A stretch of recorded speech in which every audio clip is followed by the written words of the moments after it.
हमारे साथ मौजूद है पिलडेट के सरबराह अहमद बिलाल महबूब साहब। सर, आपके वक्त का बहुत शुक्रिया। अहमद बिलाल महबूब साहब, इकोनॉमिस्ट इंटेलिजेंस यूनिट के जारी करदा डेमोक्रेसी इंडेक्स के मुताबिक जमहूरियत की दर्जा बंदी 2024 में पाकिस्तान की 6 दर्जे तनज़ली हो गई है और ये 10 बदतरीन कारकर्दगी का मुजाहरा करने वाले ममालिक में आ गया है।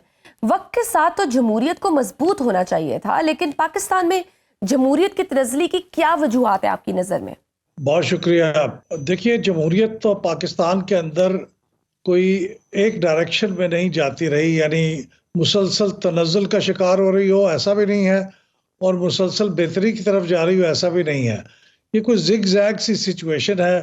कभी कुछ सूरत हाल ऐसी होती है कि जमहूरियत निस्बतन बेहतरी की तरफ गामजन होती है और कभी ये होता है कि नीचे जाती है। सर, एक और रिपोर्ट भी इंटरेस्टिंग आई है, वो भी आपसे मैं शेयर करूंगी। वॉशिंगटन में कायम एक और गैर सरकारी तंजीम फ्रीडम हाउस ने अपनी 2025 की सालाना रिपोर्ट जारी की है, जिसके मुताबिक पाकिस्तान समेत दुनिया भर के 60 मुल्कों में शहरी आज़ादियों में गुज़श्ता साल के दौरान कमी आई है। दिलचस्प बात यह है कि इस रिपोर्ट के मुताबिक श्रीलंका और बांग्लादेश में सूरत हाल बेहतर हुई है। हालांकि माज़ी करीब में इन ममालिक में बड़ी सियासी तब्दीलियां आई, उसका सिरा अब भी मौजूदा निज़ाम से जुड़ता है। आलमी सतह पर इन रिपोर्ट्स की क्या अहमियत होती है? आलमी सतह पे इनकी रिपोर्टों को सीरियसली लिया जाता है, ख़ास तौर पे जो बैनुल-अक़वामी इदारे हैं या बैनुल-अक़वामी इन्वेस्टर्स हैं या पाकिस्तान के साथ कोई बिजनेस करने वाले लोग हैं जो बैरून मुल्क से आने के बारे में सोच रहे हैं, तो वो इन रिपोर्टों को काफ़ी सीरियसली लेते हैं और उसकी बुनियाद पे अपने फैसले भी करते हैं। तो इसलिए ये अहम तो होती हैं, लेकिन ये हमेशा परफेक्ट और हक़ाइक़ पे मबनी नहीं होती। बाज़ औक़ात कुछ हक़ाइक़ ऐसे होते हैं जो प्रॉपर तरीके से समझे नहीं जाते, उसके नतीजे में वहाँ पे जो सूरत हाल होती है वो उसके मुताबिक फिर वो स्कोर बदल जाता है। लेकिन ये चूँकि एक ही सोर्स पे रिलाय नहीं करते, ये मुख्तलिफ सोर्सेज पे रिलाय करते हैं। डेटा इनके पास मुख्तलिफ तरीकों से आता है, इसलिए अगर कहीं किसी सोर्स के अंदर खामी हो भी सही तो दूसरे सोर्सेज के साथ क्रॉस चेक होके बैलेंस हो जाता है।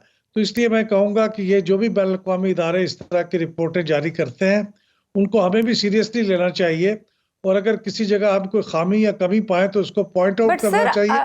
सर, आप ये तो कह रहे हैं कि आलमी सतह पर इन रिपोर्ट्स को बहुत संजीदा लिया जाता है, लेकिन क्या आपको लगता है कि हुकूमती ऐवानों में भी इस तरह की रिपोर्ट्स को संजीदा लिया जाता है और इस मौजूदा निज़ाम के होते हुए जमहूरियत में बेहतरी की कोई उम्मीद की जा सकती है, या फिर अगले साल हम कुछ दर्जे मजीद नीचे चले जाएंगे? मेरे ख्याल में हुकूमत के जो महकमे इस काम के जिम्मेदार हैं वो इसको सीरियसली पढ़ते भी हैं और इसके बारे में हुक्काम बाला को यानी टॉप लीडरशिप को बताते भी हैं कि इसकी क्या इम्प्लीकेशंस है।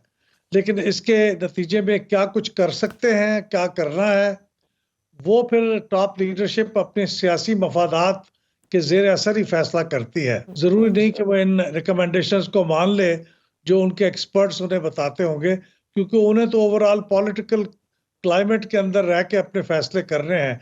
तो अगर कोई चीज़ उनकी सियासत को सूट नहीं कर रही तो फिर वो उसके ऊपर अमल दरामद भी नहीं करेंगे।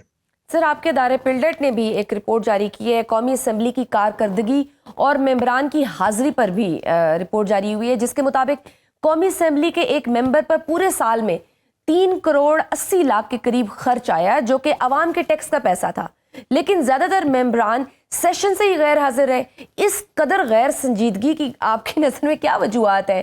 फिर ये कैसे ये रिपोर्ट्स को इतना संजीदा ले सकते हैं? हम अपनी तरजीहात क्यों नहीं ठीक करते? देखिए, उनकी गैर हाजिरी की जो बड़ी वजह है वो उनके वोटर्स की तरजीहात हैं। वोटर्स कभी भी उनको इस बात का क्रेडिट नहीं देते कि वह असम्बली में हाजिर थे, उन्होंने असम्बली में सवालात किए या कोई बिल पेश किया या बहुत अच्छी तकरीर की या बजट को डायसेक्ट किया।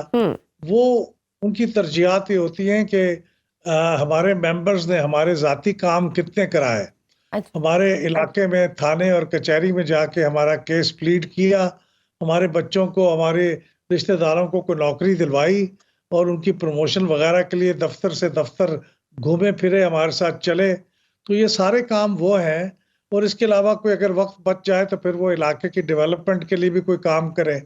ये वो सारे काम वो हैं जो कि किताबों में तो नहीं लिखे हुए लेजिस्लेटर्स के करने के लिए, और ये सारे काम असेंबली से बाहर के हैं।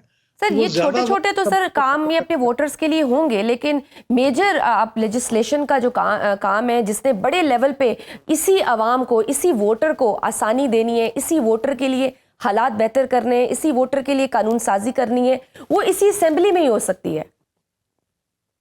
होना तो ऐसे ही चाहिए, लेकिन ऐसे इसलिए नहीं होता कि वो करने से वो काम मुतासर होते हैं जिनसे उनके वोटर सही मानों में मुतासर होते हैं और वो उनको वोट देते हैं। अगर वो असेंबली में बैठ के कानून साजी पे तवज्जो दें तो मेरे ख्याल में तो ये बहुत ही अच्छी और आइडियल बात है। लेकिन क्या इससे वो दोबारा री इलेक्शन के लिए जब जाएंगे तो उनके वोटर इसको कोई क्रेडिट देंगे? मेरे ख्याल में नहीं देंगे। इसलिए वो असेंबली में बैठने की बजाय उनके काम करने को तरजीह देते हैं, क्योंकि उनका री इलेक्शन उस पर डिपेंडेंट होता है।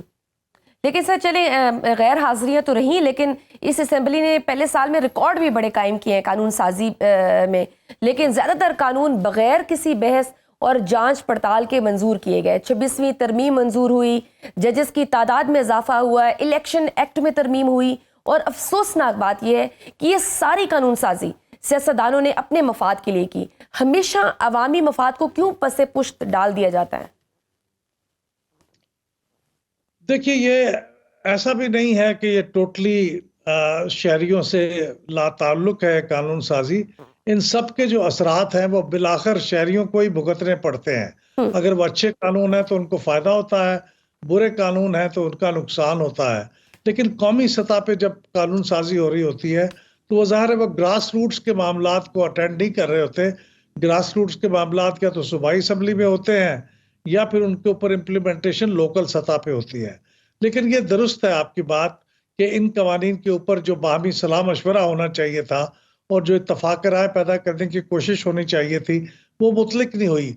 इसका ज्यादा डिस्क्रेडिट तो हुकूमत को जाता है, उनको इस बात का एहतमाम करना चाहिए था। सर हुकूमत तो ये कह रही थी कि आईनी बेंच हम आवाम के लिए लेकर आए हैं क्योंकि आवाम को हम क्विक जस्टिस देना चाहते हैं, लेकिन हमने देखा है किस तरह से गरीब लाहौर हाई कोर्ट में अपने आप को आग लगा देता है कि उसको इंसाफ नहीं मिल रहा। बज़ाहिर तो उनके दावे को आप चैलेंज कर सकते हैं, लेकिन वो ये कहते हैं कि तरमीम इसलिए की गई कि हम अदलिया के निज़ाम को बेहतर करना चाहते हैं। वो ये कहते हैं कि हमारा ज़्यादा वक्त कॉन्स्टिट्यूशन के मामलात सुप्रीम कोर्ट के अंदर पेंडिंग रहते हैं और बाकी मुकदमात सफ़र करते हैं।